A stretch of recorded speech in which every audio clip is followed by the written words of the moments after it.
Eu odiava Israel, eu odiava os judeus, ponto final. É tão simples quanto isso.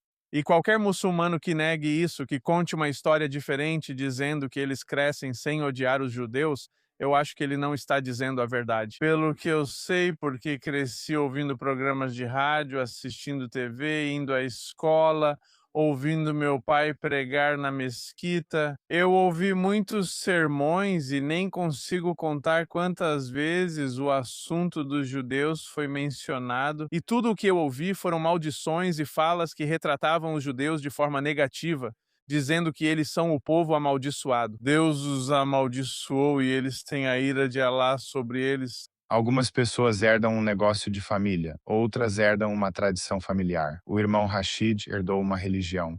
Nascido no Marrocos, filho de um imã, esperava-se que ele seguisse os passos do pai e dedicasse sua vida ao Islã. Em vez disso, nenhuma pergunta mudou tudo. Sua busca pela verdade lhe custou a família, o lar e, eventualmente, o país. Hoje, ele é uma das vozes mais reconhecidas do mundo árabe, oferecendo uma perspectiva rara sobre o Islã, Israel e o futuro do Oriente Médio. Hoje vamos falar sobre verdade, fé, Israel, Hamas, 7 de outubro, Irã e as perguntas que milhões têm medo de fazer. Irmão Rashid, seja bem-vindo. Obrigado por me receber. Irmão Rashid, antes do mundo te conhecer como Irmão Rashid, você era apenas um garotinho que admirava seu pai. Me fale sobre ele. Como era sua vida crescendo como filho de um imã no Marrocos? Bem, como qualquer outro marroquino, exceto pelo lado religioso, eu era apenas um garoto simples em uma cidade pequena. E aconteceu que meu pai era o líder religioso daquela cidade. Ele era o imã daquela mesquita local. Então eu cresci sem conhecer nenhuma outra religião além do Islã, sabendo que meu pai era muito respeitado. As pessoas admiram ele e o veem como um exemplo a ser seguido. Elas beijam a mão dele sempre que o encontram nas reuniões, no mercado local ou em qualquer lugar que o veem. Sempre que há casamento ou outro evento, dão a ele o lugar de honra. Eu só me sentia feliz e orgulhoso, considerando-me sortudo por ser filho dele. Então, enquanto eu crescia, só queria ser como meu pai, como qualquer outro garoto, porque via o quanto ele era respeitado entre as pessoas da vila. E eles costumavam me chamar, até mesmo as pessoas, quando me viam na rua, não me chamavam pelo meu nome Rashid. Eles diziam o filho do tipo ali, o filho do sheik, o filho do imã, o filho do faqih ou da pessoa sábia. Então, é uma posição honrosa ser assim. E foi assim que eu cresci. Eu ia à mesquita e comecei a ir com meu pai desde os 4 anos de idade, algo assim. Desde muito jovem, eles nos levam para a mesquita. Eu comecei a aprender o alfabeto na mesquita, aprendendo meu alfabeto árabe, e, sabe, eu acho que o Islã e o judaísmo têm algumas semelhanças quando se trata de criar seus filhos para conhecer as escrituras, conhecer Deus, conhecer a religião, conhecer algumas coisas básicas. Então, meu pai, por ser o líder religioso, foi além e me ensinou a recitar o Alcorão, como recitá-lo, como memorizá-lo, e mesmo quando voltamos para casa, toda a conversa gira em torno dessas coisas. Com meu avô, eles tentam me testar o tempo todo para ver quanto eu memorizei, e todo mundo está me empurrando nessa direção. Até meu pai esperava que eu fosse como ele. Ele disse isso várias vezes diante dos colegas.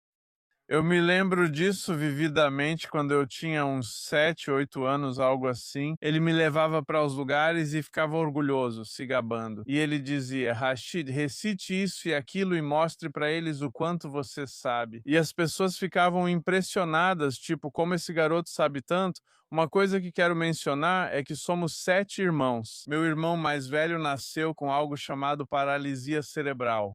Então, como meu pai não podia ensinar nada a ele, ele me considerava o mais velho, e o mais velho em uma família no Marrocos carrega responsabilidade. E também colocavam muita pressão sobre ele para ser aquele que liderava os outros irmãos.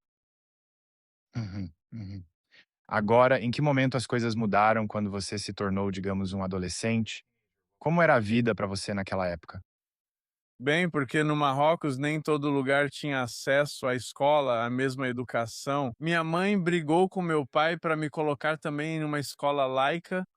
Meu pai resistiu a essa ideia, mas no final ele cedeu à pressão dos meus tios e da minha mãe, e o combinado era que eu deveria estudar os dois, ir para a escola laica, onde eu aprendia francês, matemática e outras coisas além do Alcorão. Então, quando terminei a quinta série, meu pai teve um problema porque não havia escola de ensino fundamental 2 na nossa região. E a mais próxima ficava a uns 30 quilômetros, algo assim. Então, meu pai combinou com meu tio para eu me mudar para Casablanca e continuar meus estudos lá no ensino fundamental sendo e no ensino médio. Então, quando fui para Casablanca, passei de estar sob a supervisão do meu pai para a supervisão do meu tio, e eu tinha cerca de 12 anos quando me mudei para lá. E isso abriu uma nova porta para mim. Sabe, é um choque cultural, mesmo dentro do Marrocos, mudar do interior para Casablanca. Milhões de pessoas vivem lá. A vida é diferente, acelerada e cheia de opções de entretenimento, então mudar para lá me deu muito tempo livre. Não tinha mesquita como na minha aldeia, meu tio tinha um negócio, então ele estava ocupado a maior parte do tempo. Eu faço minhas orações na mesquita, mas além das orações, não passo todo o tempo lá. Foi bom para mim. Eu senti menos pressão, mas ao mesmo tempo eu tinha um tempo extra para gastar. E eu me lembro que era o Ramadã. Naquela época não havia internet, TV via satélite ou similares. Eu queria ficar acordado até mais tarde para podermos comer. E sabe, eles nos incentivavam, mesmo que a gente não precisasse jejuar até os 15 anos, mas nessa idade eles nos incentivam a começar pelo menos a praticar um pouco de jejum até chegarmos nessa idade. Então eu queria fazer isso, a gente encara como um desafio. Os adolescentes também se gabam de quantos dias jejuaram e de quantos dias conseguiram sobreviver ao mês do Ramadã. Então é uma questão de competição entre os adolescentes. Então eu comecei a fazer isso e enquanto eu tentava passar o tempo à noite, eu ouvia programas de rádio. Aconteceu que naquela noite eu ouvi algo sobre o cristianismo que era totalmente diferente do que eu aprendi sobre o cristianismo pelo Alcorão e pelo Islã, e foi aí que a mudança aconteceu. Esse foi o gatilho. É um programa no qual comecei a trocar correspondências com eles durante 4 anos e comecei a comparar o Islã e o cristianismo, o Alcorão e a Bíblia. E comecei também a aprender sobre a Torá judaica, sobre os profetas de um ângulo diferente, não apenas do ponto de vista islâmico. Uhum, uhum. E quais foram algumas das coisas que você viu como diferenças que meio que te afastaram do Islã e te levaram ao cristianismo? Bem, foram muitas coisas. É difícil resumir tudo em uma só conversa, mas eu venho fazendo o meu programa há 20 anos e era isso que eu fazia, apenas comparando e explicando o que aprendi sobre o Islã e o cristianismo. Então eu vou dar alguns exemplos, por exemplo, até mesmo a visão de mundo, a estrutura que o Islã apresenta é que Deus quer que as pessoas acreditem no Islã, e o Islã é a primeira religião de todas, ela veio com Adão e Eva e continuou através dos profetas. Então, todo profeta veio e pregou o Tawhid, que é a unicidade de Deus, ele é um só. E todo profeta, essa é a sua mensagem. E até o último profeta, que é Muhammad, e as pessoas desobedeceram essa mensagem. E assim Alá os puniu, às vezes através de inundações, às vezes através de outras catástrofes, como aconteceu no Egito e em outros lugares. Quando você lê a Bíblia, encontra uma história diferente. Não é que Deus enviou profetas para a humanidade em geral pregando a unicidade. Não, Deus queria abençoar a humanidade por meio de certas pessoas e se revelar através delas. E essas pessoas eram, na verdade, os judeus. Ele escolheu Abraão e, através de Abraão, escolheu seu filho. E então, através do filho dele, enviou profetas apenas para trazer essas pessoas de volta sempre que elas se desviavam, para trazê-las de volta para que pudessem refletir sua luz, suas bênçãos para os outros. E através deles, como cristão, ou como o cristianismo diz, através dessas pessoas, ele os abençoou por meio de Cristo e de sua salvação. Essa é uma perspectiva diferente. Outra coisa, o Islã ensina que todos devem se submeter à unicidade de Deus, caso contrário, devem ser combatidos. Isso está no capítulo 9, versículo 5. É contra os politeístas. O versículo 29 é contra judeus e cristãos. E quando você olha para a Bíblia, não, Deus deu liberdade para as pessoas escolherem. Até Adão, até a primeira criação, todo mundo tem a responsabilidade de escolher, até de desobedecer a Deus, até de adorar outros deuses. Ele não vai fazer as pessoas se submeterem à força pela espada para seguir o Islã. Essa é uma perspectiva diferente. Eu pensava que todo mundo deveria adorar um só Deus, e se não adorassem, deveríamos lutar contra eles até que o fizessem. E a Bíblia não ensina isso. Eu poderia continuar falando. Existem muitos aspectos. Eu simplesmente fiquei chocado. Toda vez que comparo um tema, encontro uma visão de mundo diferente e completa na Bíblia. Uhum, uhum. O que você pensava sobre os judeus e Israel enquanto crescia? Qual era a sua visão? Esse assunto, essa religião e esse país. Eu odiava Israel, eu odiava os judeus, ponto final. É simples assim. E qualquer muçulmano que negue isso, que diga que cresceu sem odiar os judeus, eu acho que não está dizendo a verdade. Pelo que eu sei, porque cresci ouvindo programas de rádio, assistindo TV, indo à escola, ouvindo meu pai pregar na mesquita, e não só meu pai, eu ia a outras mesquitas também, eu ouvia outros também. Quando me mudei para Casablanca, fui a muitas mesquitas, porque às vezes mudamos o lugar onde adoramos.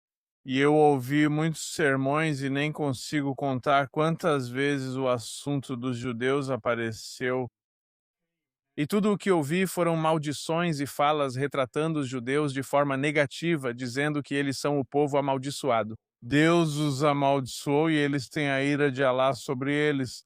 Claro, o Islã, quando você o estuda desde o século sétimo, foi construído sobre a ideia de odiar judeus e cristãos porque eles resistiram à mensagem de Maomé na Península Arábica. Eles o rejeitaram como profeta. Eles disseram a ele: Não encontramos você nas Escrituras. Você não apresenta os frutos de um profeta. Os judeus disseram: Nenhum profeta deve vir sem ser judeu. Por que aceitaríamos um árabe? E nós não encontramos você na Torá, não encontramos você em lugar nenhum, você não pertence à linhagem dos profetas. Os cristãos disseram a ele: Nós já temos um Salvador, não precisamos de outro, é isso. Então, quando eles o rejeitaram, ele sentiu essa rejeição. E os primeiros inimigos no Islã são os cristãos e os judeus. Essa inimizade permaneceu por 1400 anos. E isso ficou enraizado na cultura em muitos aspectos da vida, né, através de piadas, cultura, filmes, escola, o currículo, mídia, né, até mesmo séries.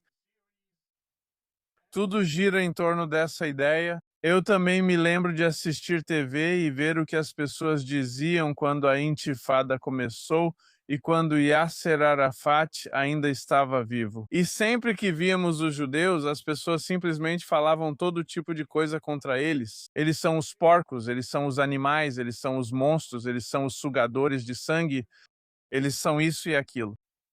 E também quando Saddam Hussein, eu me lembro quando Saddam Hussein invadiu o Kuwait e então a primeira guerra do Golfo contra ele, liderada pelos Estados Unidos, e eu me lembro que ele estava enviando mísseis Scud para Tel Aviv e as senhoras do nosso bairro em Casablanca, elas estavam fazendo, você sabe, a zagouta marroquina, é como um sinal de felicidade e alegria.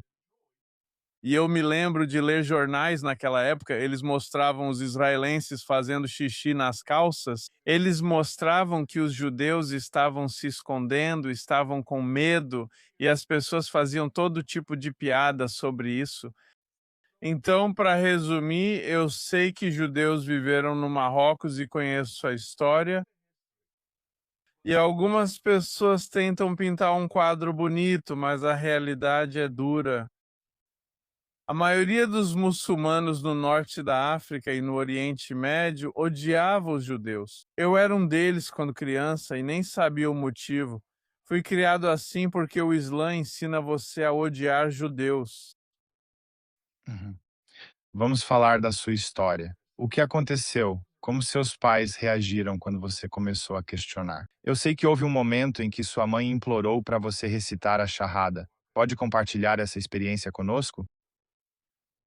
Bem, no começo eu não estava procurando mudar de religião. Eu só estava curioso. E então chegou um ponto em que eu tive que tomar uma decisão. Para ser sincero, eu estava muito confuso. Eu estava perdido entre tantas ideias e eu fiquei chocado ao perceber que o Islã realmente não tem uma base forte para defender as ideias e ideologias que ensina. Então, voltando àquela história, foi só um dos meus primos, porque um dia eu simplesmente decidi e conversando com meus amigos do exterior, eles me indicaram alguns missionários em Casablanca. E foi assim que comecei a conhecer alguns cristãos marroquinos convertidos como eu. E comecei a participar de algumas reuniões secretamente, porque isso não é permitido no Marrocos, e minha mãe ficou sabendo desse assunto por meio de um dos meus primos por causa das nossas conversas. E eu nunca pensei que eles levariam isso tão a sério, porque eu estava tentando manter isso em segredo como algo mais espiritual do que qualquer outra coisa. E então, como meu primo me entregou para meus pais, minha mãe veio e tentou me defender na frente dos outros membros da família. E então, quando eles estavam se reunindo, eu entrei na sala e ela me pediu para dizer a charrada. E eu não consegui, porque seria uma negação do que eu aprendi e do que eu acredito. E foi aí que tudo mudou completamente. Eu fui expulso da grande família e também meu pai não quis ter nada a ver comigo por um tempo. E eu fiquei sem teto por 2 anos, morando nas ruas.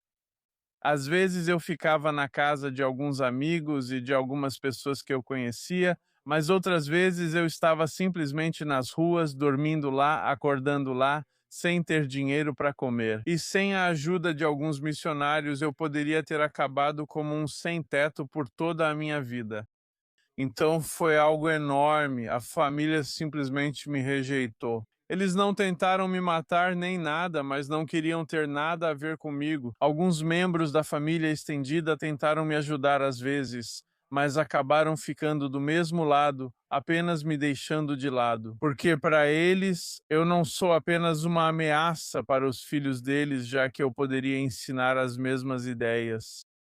E também eles não querem ter problemas com o governo, porque o governo estava interrogando e prendendo qualquer pessoa que se convertesse ao Islã e dissesse isso publicamente. E o meu assunto não ficou só na família, começou a se espalhar para outros lugares através de amigos e outras pessoas. Então eles também estavam tentando se proteger. Você pagou um preço alto por isso.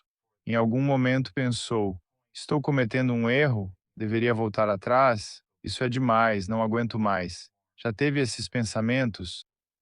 Bem, eu chorei e foi doloroso. Mas não há nada mais doloroso do que ser rejeitado pela própria família, pessoas em quem você confiava, que você achava que iriam te proteger e fariam o que fosse preciso para te manter seguro. Principalmente porque eu era muito jovem e precisava dos meus pais. Eu precisava da minha família. Eu não era independente financeiramente nem emocionalmente. Quantos anos você tinha nessa época? Bem, a transição aconteceu quando eu estava prestes a completar 17 anos. É como o final dos meus 16 anos e entrando nos 17. Então, ainda muito jovem, eu não era muito maduro, mas uma coisa eu tinha certeza: ninguém pode me forçar a acreditar em algo que eu mesmo descobri não ser digno de crença. Eu tinha certeza absoluta, pois cheguei ao ponto de ter plena convicção de que o Islã não era para mim, e eu não posso acreditar ou seguir Maomé. E mesmo que eu faça isso, será apenas uma encenação diante da minha família, e eu sou esse tipo de pessoa. Eu não posso ser hipócrita. Não posso mostrar um rosto a eles e esconder outro. Não suportaria viver com essa escolha. Então eu disse: se um preço tiver que ser pago, que seja. Uhum. E nós também sabemos que no Islã, certo, existe pena de morte para apostasia, certo? Isso teve alguma influência no motivo de você querer manter isso em segredo? Muitos muçulmanos atualmente não querem admitir publicamente que deixaram o Islã. Isso procede? Bem, no Marrocos não temos um dispositivo claro na lei que diga que quem deixou o Islã deve ser morto. mas também é um país islâmico e o rei é o príncipe dos crentes, ele é o guardião da fé. E ele afirma que é descendente da linhagem do profeta. Então é complicado porque, de certa forma, eles têm que seguir o Islã e eles dizem que tiram a lei deles da Sharia, mas você não encontra isso em nenhum texto. E também as pessoas acreditam que se você deixar o Islã, você é um apóstata. Você merece a morte. Mas você não vê as pessoas fazendo isso porque, se fizerem, vão enfrentar consequências perante a lei. Então, é uma dinâmica muito complicada onde você teme pela sua vida. Quando eu vivia como cristão no Marrocos, eu tinha medo de que alguém levasse esses textos a sério e me matasse, pois o Hadith diz: quem abandonar sua religião, mate-o. E ao mesmo tempo, né, o governo não quer parecer com o ISIS matando pessoas por deixarem o Islã, mas eles tentam fazer de tudo para te intimidar, te oprimir, para que você abandone esse pensamento. Então, se o que eles fazem, ou faziam, pelo menos até eu sair do Marrocos, era ir às reuniões e prender todo mundo. Por exemplo, te levam para interrogatório, te ameaçam, fazem você assinar alguns documentos dizendo que nunca mais vai voltar a essas reuniões ou usam outros métodos. Por exemplo, te prendem por abalar a fé de um muçulmano. Eles vão dizer: você deu um livro para um muçulmano e abalou a fé de um muçulmano. Isso é um artigo que está realmente na lei, que diz que abalar a fé de um muçulmano é punível. E também eles podem dizer que você não jejuou no Ramadã e que quebrou o jejum publicamente, você confessou e disse publicamente que não jejuou no Ramadã. Isso está no texto da lei. Então eles podem usar outros truques para tornar sua vida miserável e provavelmente te prender. Mesmo no meu caso, policiais me disseram, tipo, nós podemos plantar drogas contra você. Eu tive uma loja em um certo momento mais tarde na minha vida, não quando eu tinha 17 anos, mas depois. Esse é o motivo pelo qual eu deixei o Marrocos em 2005, porque eu não podia confiar no governo. Eles podem fazer qualquer coisa. Um deles me disse: podemos colocar drogas na sua loja e vai virar um caso envolvendo drogas. E quem vai defender um traficante? Assim, não vai parecer uma questão religiosa. Vai parecer que eu estava usando drogas e nem as organizações de direitos humanos poderiam assumir meu caso. Então, era isso que ocorria no Marrocos. Uhum.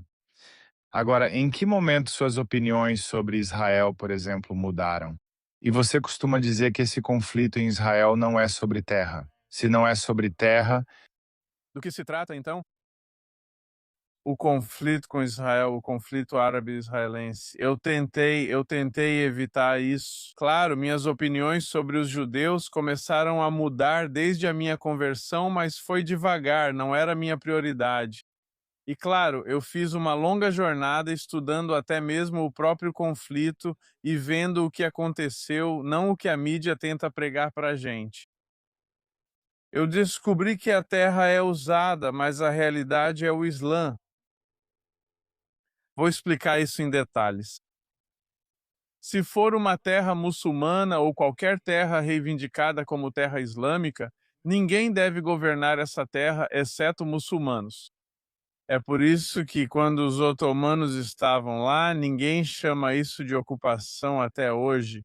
Mesmo no currículo marroquino, ninguém diz ilertilal, ocupação. Então, é um califado otomano, é islâmico. É aceito porque o governante é muçulmano, a terra é islâmica. Judeus podem viver lá, mas como dhimis. Cristãos podem viver lá, mas como dhimis, cidadãos de segunda classe. Mas eles não podem governar, eles não podem ter seu próprio Estado. E é por isso que no Oriente Médio eles nunca vão permitir um Estado cristão, um Estado judeu ou um Estado de qualquer outra fé. Líbano, olhe para o Líbano, por exemplo. Era majoritariamente cristão, mas não é mais. Então eles chamam de Estados Islâmicos, uma terra islâmica. Para os judeus terem seu próprio país, isso é um insulto para os muçulmanos. Como pode uma terra islâmica ser governada pelos judeus, que são os inimigos de Alá? E eles têm suas próprias leis, e os muçulmanos lá vivem sob a autoridade dos judeus. Se você entende o Islã, isso é muito insultante para um muçulmano. Nenhum governante deveria governar uma terra muçulmana, a não ser que ele seja muçulmano. Essa é a verdadeira luta. E é por isso que os árabes se uniram e tentaram eliminar os judeus em 1948 e 67, e eles continuaram fazendo isso até hoje, em 7 de outubro de 2023, porque essa é a ideia, e é assim que eles estão vendendo isso. Quando eles falam sobre a ocupação, eles não estão se referindo, por exemplo, aos assentamentos na Cisjordânia ou em outros lugares. Eles querem dizer que os judeus estão ocupando toda a terra, eles querem toda a terra de volta. E quando você lê essas coisas e entende a mentalidade islâmica, você vê que não se trata da terra. O Egito ficou com Gaza por quase 20 anos e ninguém disse que estava ocupada pelo Egito.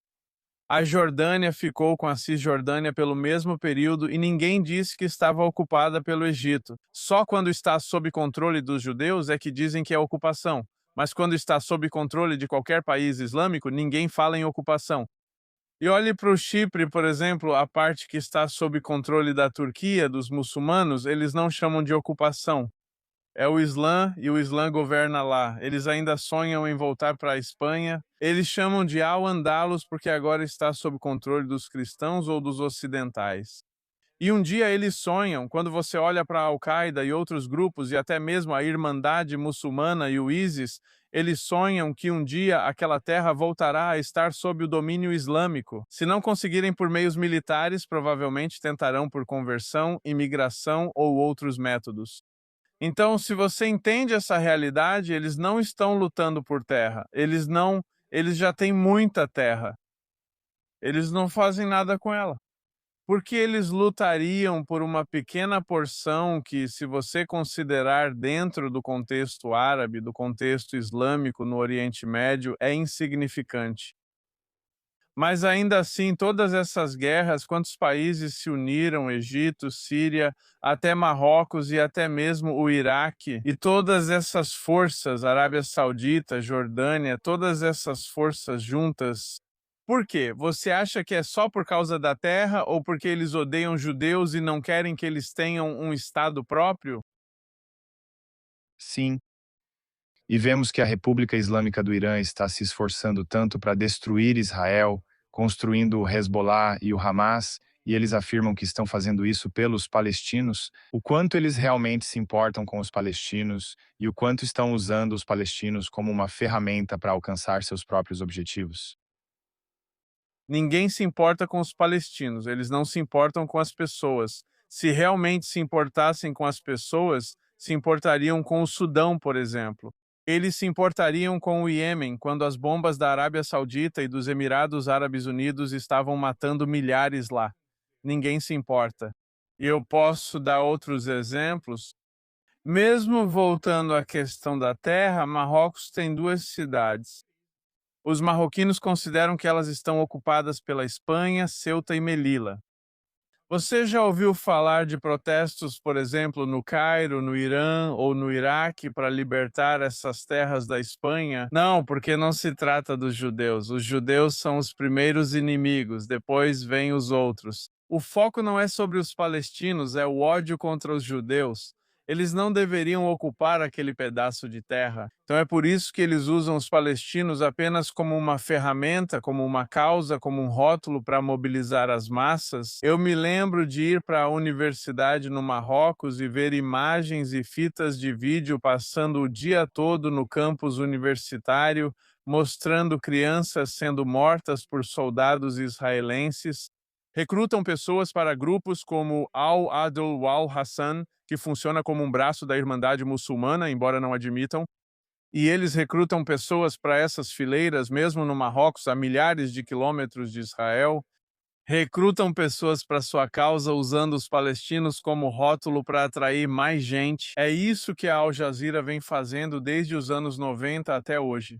Eles estão vendendo essas imagens para recrutar pessoas, mobilizar pessoas, movimentar multidões, para manipulá-las psicologicamente e emocionalmente para que possam odiar ainda mais os judeus. E quanto mais você odeia os judeus, mais você quer fazer algo para eliminá-los. O Irã jogou a mesma carta do ponto de vista xiita. E é por isso que eles conseguiram criar grupos aliados no Iêmen, no Líbano, no Iraque e até mesmo na Cisjordânia, em Gaza e na Síria.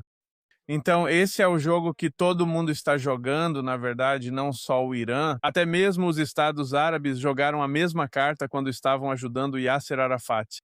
Eles estavam canalizando fundos para ele e ajudando-o quando ele mudava de base.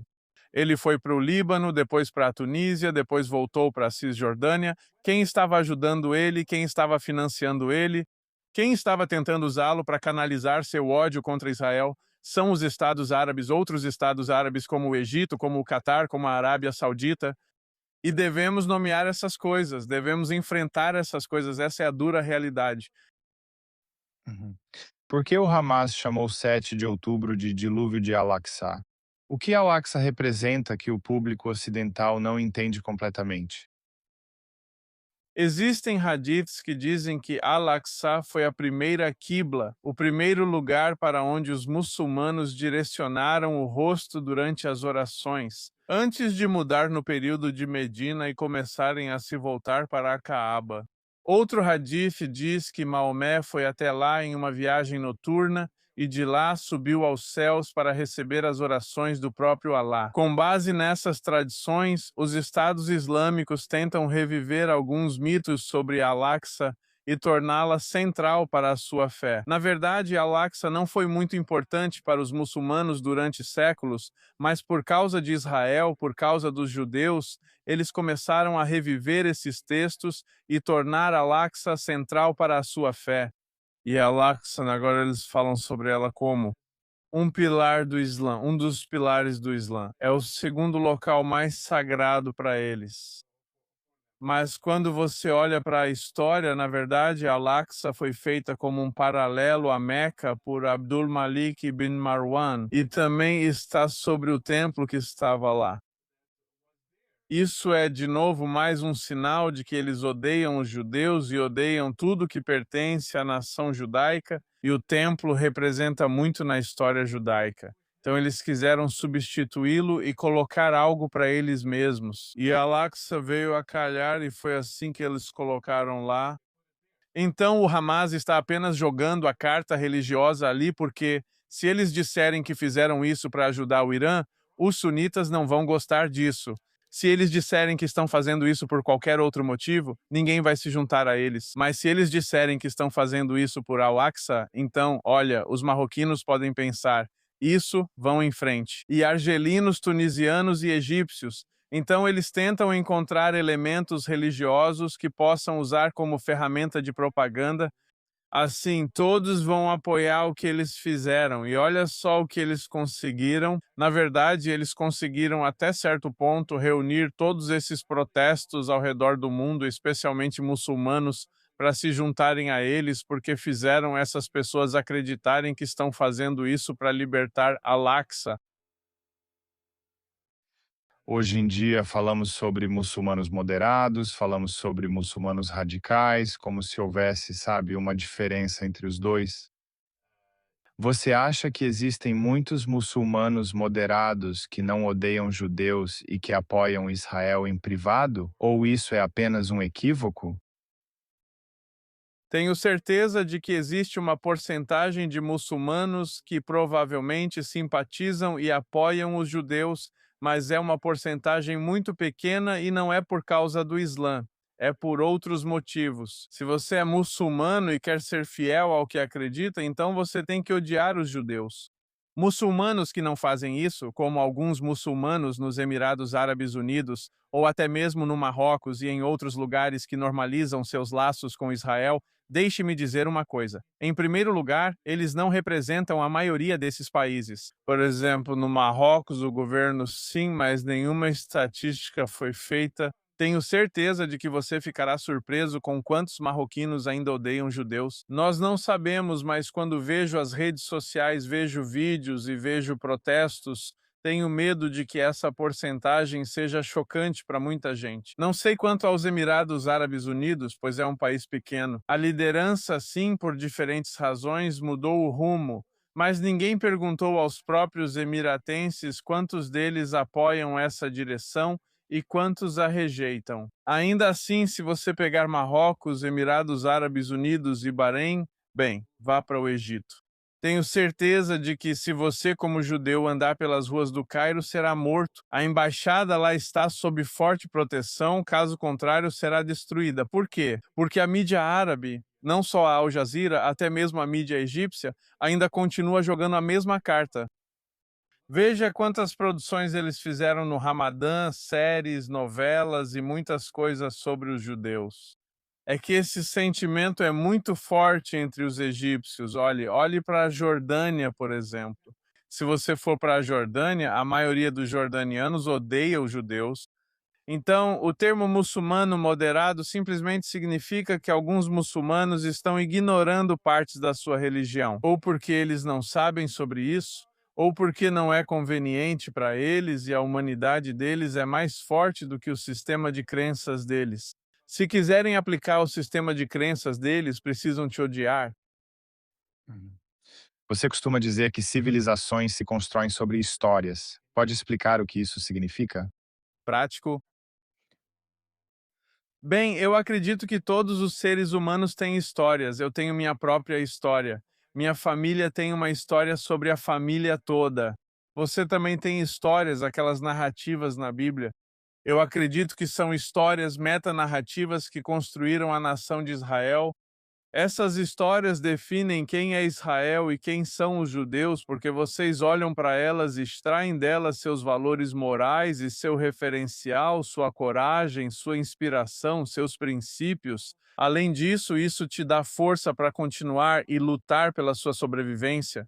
Então, quando você lê a Torá, por exemplo, e lê a história de Moisés, essa é uma narrativa que mantém sua nação unida e mostra como vocês sobreviveram por milhares de anos contra todos os inimigos, contra tudo o que aconteceu ao longo da história. Eu vejo essas histórias como inspiradoras e também como uma base para toda a sociedade. Novas leis são inspiradas nessas histórias. Nós, como seres humanos, incorporamos nossa moral, nossas leis, nossa cultura nas histórias, e eu acredito que cada nação tem suas histórias. O Islã tem algumas histórias, os judeus têm histórias, os cristãos têm histórias, e quando eu olho para essas histórias, eu posso analisá-las e ver os elementos.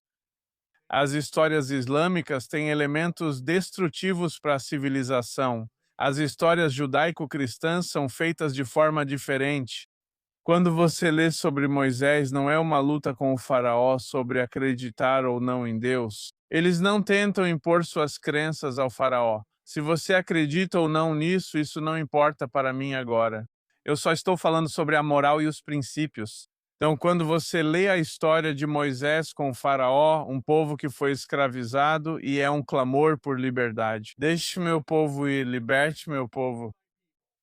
É uma história de liberdade, de lutar pela sua própria liberdade, de deixar o regime totalitário. E mesmo em circunstâncias difíceis, mesmo em uma terra que é um deserto e não tem nada, você vai viver seu sonho e construir uma nação do zero sob Deus. Acredito que essas histórias construíram Israel e os tornaram fortes ao longo da história. Uhum. Você acredita que o Ocidente ainda acredita em seus próprios valores, em sua própria história? Ou você acha que isso está meio que desaparecendo e sendo substituído pela narrativa muçulmana, por exemplo? Bem, o Ocidente, infelizmente, está perdendo esses princípios e essas histórias. Eles estão zombando dos próprios princípios, das próprias religiões, das próprias histórias, e Cristo é zombado. A Bíblia é ridicularizada. As histórias judaicas são ridicularizadas. Tudo isso com tantos acadêmicos, estudantes, professores e podcasters. Então, a tendência é um ódio ao Ocidente e aos princípios judaico-cristãos e tudo o que o Ocidente representou. Também existe a noção de que não há verdade e que a verdade é relativa.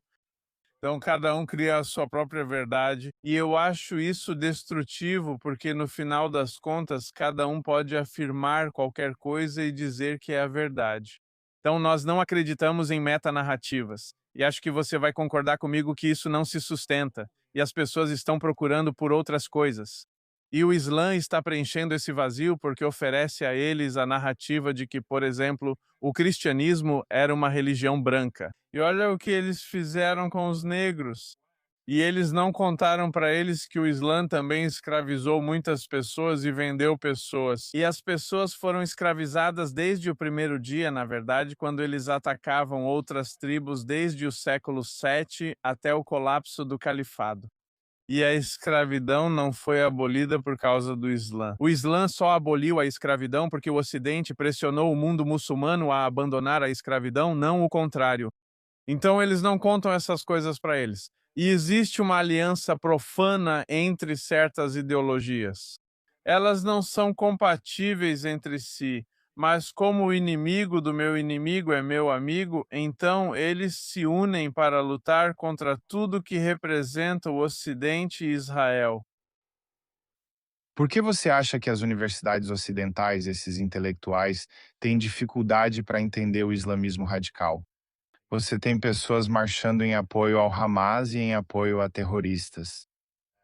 O que é que eles não conseguem entender sobre isso?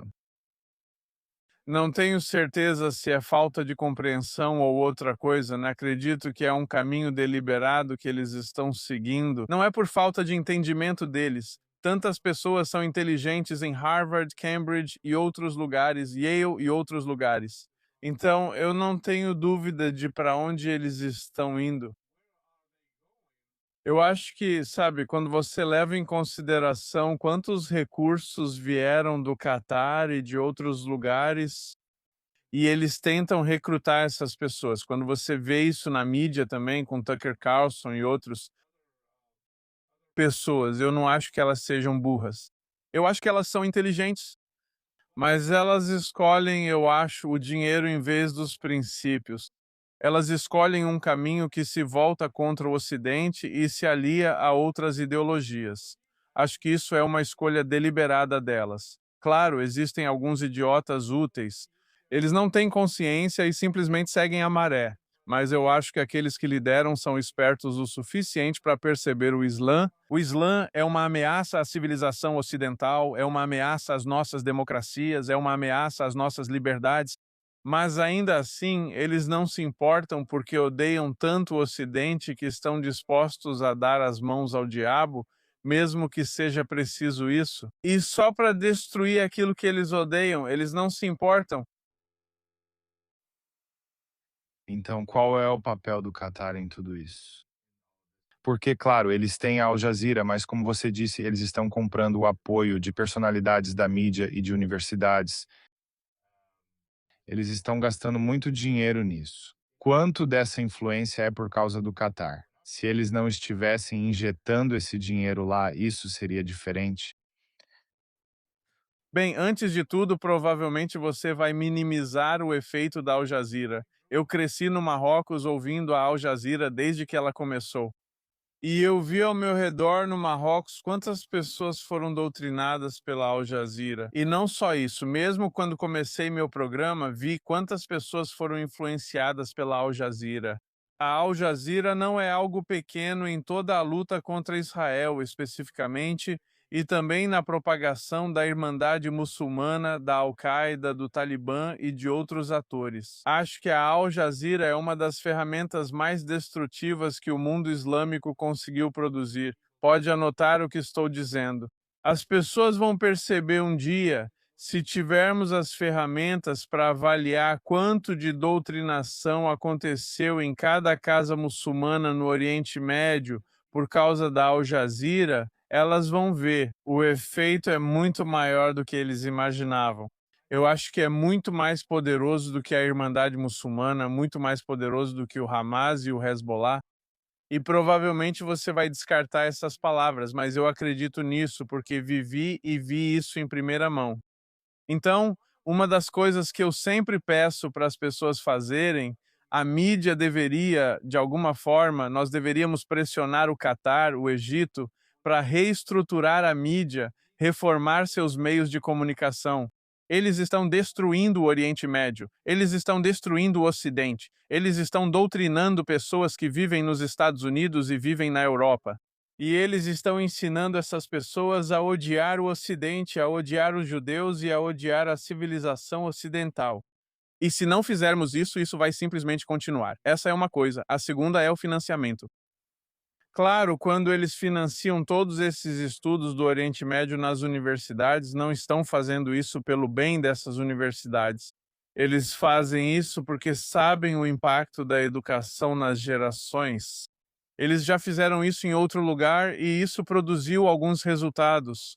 As universidades no Marrocos eram dominadas pela Irmandade Muçulmana. As universidades no Egito eram dominadas pela Irmandade Muçulmana. Considere qualquer nação muçulmana. Foi assim que eles conseguiram produzir jihadistas, foi assim que eles conseguiram recrutá-los, foi assim que eles conseguiram produzir mais grupos e também pessoas influentes na política. Então, se eles começarem a financiar essas universidades, eles podem mudar a narrativa, eles podem mudar a história, eles podem influenciar os professores, eles podem influenciar os alunos. Olhe para os protestos depois de 7 de outubro. Você não ficou chocado que todos esses estudantes estão se manifestando a favor do Hamas? E eu não fiquei chocado porque vivi isso nas universidades marroquinas nos anos 90. Eu vi isso de perto. Então, quando vi, pensei, ok, déjà vu. É algo que foi replicado no Ocidente porque o Ocidente estava dormindo, não percebia que esse dinheiro tinha um propósito. Se não cessarem o financiamento, isso continuará. Quero te fazer uma última pergunta sobre sua vida agora. Você tem um programa. Eu acredito que agora você está na mídia. Você fala com o mundo árabe. Qual o objetivo do seu programa? O que faz? E que tipo de efeito isso está tendo no mundo árabe? Bem, estou tentando enfrentar certas narrativas que temos no Oriente Médio e no mundo muçulmano, compartilhar minha experiência e ajudar as pessoas a saírem disso.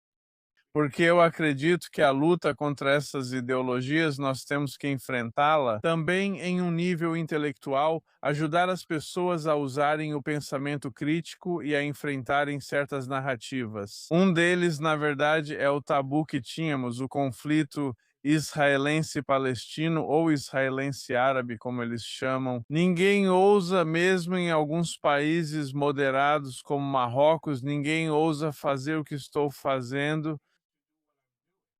Eu simplesmente pego um tema e digo para as pessoas: vocês foram enganados todos esses anos. Esta é a realidade, esta é outra visão. Pesquisem sobre isso, verifiquem as fontes. Eu documento tudo, eu apresento meus argumentos, preparo cada programa como um trabalho de faculdade e apresento aos telespectadores. Muitas pessoas acompanham meu programa. Milhares de pessoas mudam sua visão de mundo, algumas delas se tornaram cristãs, algumas se tornaram ateias, algumas passaram a não ter religião, mas muitos deles saíram da filosofia de ódio contra cristãos e judeus ou contra o Ocidente e Israel. E eu tento ensinar as pessoas sobre amor, respeito e também a usar o pensamento crítico para não terem medo de enfrentar as narrativas mais difíceis no mundo islâmico. Irmão Rashid, esta foi uma conversa incrível e reveladora. Eu agradeço muito pelo seu tempo. Como as pessoas podem te encontrar, te seguir, aprender mais com você? Sabe, o espaço é seu. Obrigado. Bem, eu sou muito ativo no X, então eles podem me encontrar como Brother Rashid no X. Também escrevo de vez em quando no Substack e também tenho um canal no YouTube. Se buscarem Brother Rashid no YouTube, aparece. E ficarei grato por qualquer feedback, qualquer apoio e qualquer ajuda para compartilhar meu conteúdo e ajudar outras pessoas a conhecerem a verdade ou pelo menos abrirem os olhos para outra perspectiva. Assim podemos mudar o mundo ao nosso redor. Mais uma vez, obrigado. Desejo a você muito sucesso no futuro. Obrigado, agradeço a você.